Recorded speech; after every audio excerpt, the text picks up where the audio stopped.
কোনো চোরের মান ইজ্জত থাকলে সে নাকি এটা ধরবেও না, এই অবস্থা। আজকে আমি আর আমার বন্ধু একটা ছোট ভাইয়ের বাইক কেনার জন্য গিয়েছিলাম, কিন্তু সে আমাদের জন্য অপেক্ষা করেনি, সে নিজের থেকেই কিনে নিছে।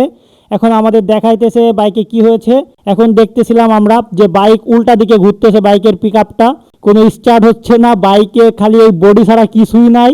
আর আমাদের সাথে যে ছোট ভাইটা গিয়েছিল সে তো পুরোই হাসতে হাসতে শেষ যে কি হইলো। ওইটার থেকে এই ছোট বাইকটা কেনা হাজার গুণে বেটার ছিল, কারণ এই ছোট বাইকে অনেক স্টাইল হয়। আর যে হচ্ছে কিনতে চেয়েছিল যে ছোট ভাইটা, সে তো বুকার মতো একদম অর্ডার করে দিয়েছে, অর্থাৎ সে যে বিকালে নিবে বায়নার টাকাটা সে নিজে আগে এসেই দিয়ে দিয়েছে, আমাদের জন্য অপেক্ষা করেনি। আর আমার বন্ধু তো একদমই রাগ, এই যে দেখুন বাইকের কি অবস্থা, হেডলাইট খুলে পড়ে যাইতেছে। আর পিক আপটা মনে করেন যে দিক মন চায় সেদিকে ঘুরতেছে। আর এই বাইকওয়ালা বলতেছে এটা অনেক ভালো বাইক। আর ছোট ভাইয়ের মুখে তো একদম হাত, যে কি অবস্থা, সে এখন ট্রাই করতেছে চালাতে পারবে কিনা, কিন্তু আসলেই পারতেছিল না। আর এই যে যে বিক্রি করছে সে হচ্ছে ঠেলে ঠেলে চালিয়ে যাচ্ছে, বলতেছে যে এটার ইঞ্জিন সবকিছু ঠিক আছে। অবশেষে ছোট ভাইকে কোনো বুঝই দিতে পারলাম না।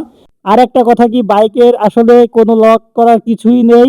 বাইকে লক করার জন্য বলেছিলাম যে কোথায় লক করব, বাইকওয়ালা বলতেছিল যে এটাকে আসলে শিকল দিয়ে সে লক করে রাখে, আর এই বাইকটা নাকি কোনো চোরেও নিবে না, কোনো চোরের মান ইজ্জত থাকলে সে নাকি এটা ধরবেও না, এই অবস্থা। যাই হোক, আসার সময় অনেক হাসাহাসি করতেছিলাম, আর পথিমধ্যে এই ছোট বাচ্চাকে দেখতে পেলাম, ছোট ভাই তার সাথে একটু খেলাধুলা করলো। এত সময় যারা ভিডিও দেখেছেন তাদের জানাই ধন্যবাদ এবং আসসালামু আলাইকুম।